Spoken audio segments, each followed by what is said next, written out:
Chapter 15. Zach woke Harper up by slowly caressing her nipples. She couldn't have been asleep for more than 2 hours, but it would seem Zach was up and ready to go. One look into his midnight blue eyes, and she already felt herself moistening between her thighs. The look was pointed and predatory, like she was his prey and he was going to feast on her. Except Harper wanted to be in control now.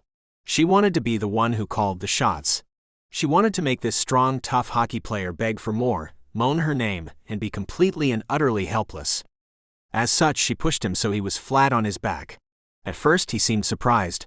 His eyes widened, and he opened his mouth to protest. But when she reached to his nightstand and grabbed a condom, he closed his mouth. There was still a hint of wariness in those eyes, but he was hard against her thigh, and it appeared that he trusted her enough to see where she planned to take this. Harper smirked as she opened the condom and slowly slid the slick material onto his cock. She drew it out, using one hand to put it on and the second to idly play with his balls.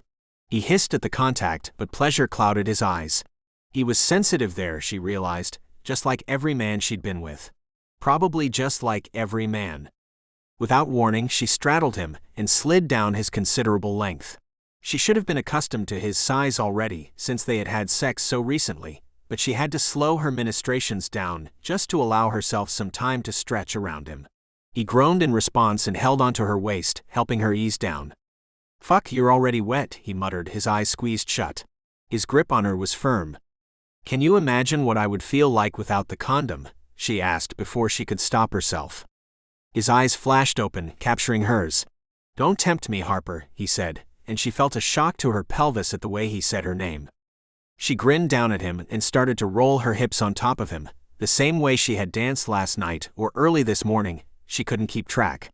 Any retort that was ready to come out of his perfect mouth was snuffed out the minute she started to move, and even she was cast under a spell, his cock impaling her in just the right spot. She should speed up, but she couldn't. She was forced to go slow. His hands cupped her breasts, his long thumbs caressing her nipples in just the right way, firm but gentle, eliciting a throb of pleasure to soak the thrusting his cock was already doing to her. She threw her head back, her eyes rolling closed as her left hand found her clit, and she started dancing along the swollen nub, begging for release. Orgasm came easy, hard and slow. It was different, coming slowly. It was powerful and shook her to her core. It was hard to grasp the way she did come hard and fast, but this orgasm lasted longer and the waves rolled consistently until she couldn't touch herself anymore. Until she was too sensitive for Zach's fingers on her nipples. She had to push them away. "You're amazing," he murmured through hooded eyes. She watched as he gave her a lazy smile, those dark blue eyes never leaving hers. She felt shy under his gaze, which was silly considering what they had just done again, but she did not look away from him, nor did she immediately get off. He softened inside of her, but she liked the way he felt inside her, the way her body felt with him. It wasn't like the way she had been with the guys who came before Zach. It was different. She refused to think about it. "I should get to my room," she murmured, prepared to slide off him and grab her underwear so she didn't make too much of a mess. Zach's hands immediately stopped caressing her hips and instead gripped them with just enough pressure to keep her in place. "Don't go just yet," he said, and pulled her down so she was lying on top of him. "Hang out for just a little bit longer." She should go. Harper knew she should go. Who knew when Zach's roommate would be back, and it was already bad enough that they saw her and Zach together at the club. She didn't want to be known as a puck bunny, and a part of her worried that any respect she had from them when she first introduced herself was thrown out the window. Surprisingly enough, Harper didn't regret what happened between her and Zach. Truth be told, she thought she would. She thought she would worry about their relationship, her job, and how the team perceived her. And she did. To a degree. But not enough to wish she hadn't agreed to go out with him tonight, to kiss him the way she had at the club, and to be with him in his bed. She wouldn't necessarily say they made love, but she also didn't think they fucked. It was an in-between that had the roughness and the intimacy of both. She liked it, she realized. In fact, Harper would never admit it out loud, but she could get used to it. With him. So she agreed. She let her body relax. She let her eyes close. And she allowed herself to fall asleep in surprisingly comfortable arms. Harper awoke to comfortable pressure between her legs. She hadn't been drunk when Zach kissed her. She hadn't been tired or tipsy when they went back to the hotel room together. She was completely sober when she heard the rip of the plastic, when she felt his considerable length enter her body. She didn't even try to stop it. She didn't want to. And now?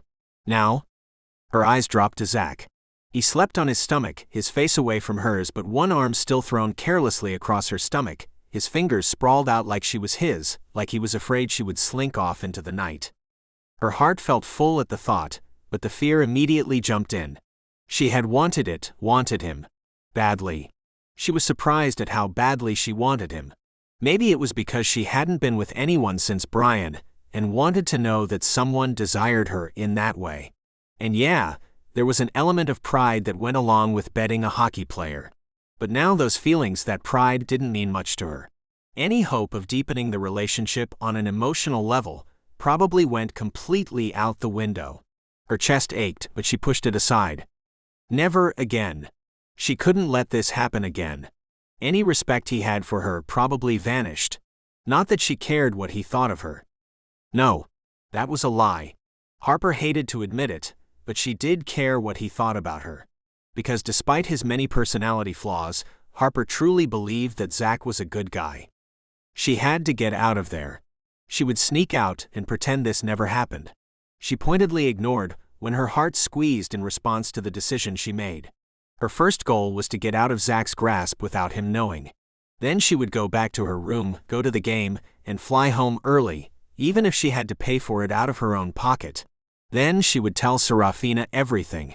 Serafina had created this position for her. The least Harper could do was treat her job seriously and give her boss respect. Harper took a breath and sucked in her stomach. From there, she slowly began to edge her way to the end of the bed. Her eyes darted between the floor so she wouldn't topple off with no warning, and Zach, to see if he would wake up. By the time her leg was able to drop to the floor, Zach still hadn't awoken. Twisting her body to stand up would be easy. She held her breath, angled her body, and stood in one fluid motion. Immediately, she held her breath and waited. But Zach continued snoring softly, didn't even move, besides the even rise and fall of his chest from breathing. A twinge of guilt hit her hard and unexpectedly. She chewed her bottom lip as she cast one last look at her lover, over his beautiful body. Memories flashed of last night and this morning. It was good. No, not good. The best she ever had. And she was going to give that all up. She had to. Harper shook her head. She needed to focus. She needed to get her head on straight. It didn't take her long to pull on her bra and underwear. Instead of slinking on her dress, she grabbed his shirt and decided that it was long enough that it could pass as a dress. If she ran into anyone, they would probably assume she had shorts on underneath the hemline of the shirt, because no one in their right mind would walk around with just a shirt and high heels on. The shoes were a problem.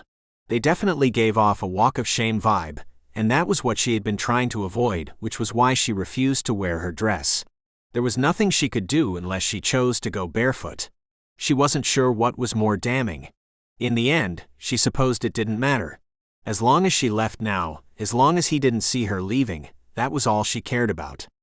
So she quickly ran her fingers through her hair, grabbed her shoes and her purse in her hands, and left Zachary Ryan sleeping in his bed without looking back. Even though she wasn't spotted as she made the long trek back to her room, she kept her chin up the entire time. Zach felt her leave the minute she slipped from his grasp and got off the bed. He didn't want her to know he was awake, however. He hadn't particularly cared if a girl snuck off in the morning after a passionate night of lovemaking. Most of the time, he was sleeping when it happened. Sometimes they left notes, most of the time it was their number, but he rarely called them back. He wasn't looking for anything serious. But Harper was different. He didn't want to see her leave. Because then it was real. Then it was over. And he realized to himself, the last thing he wanted was for it to be over.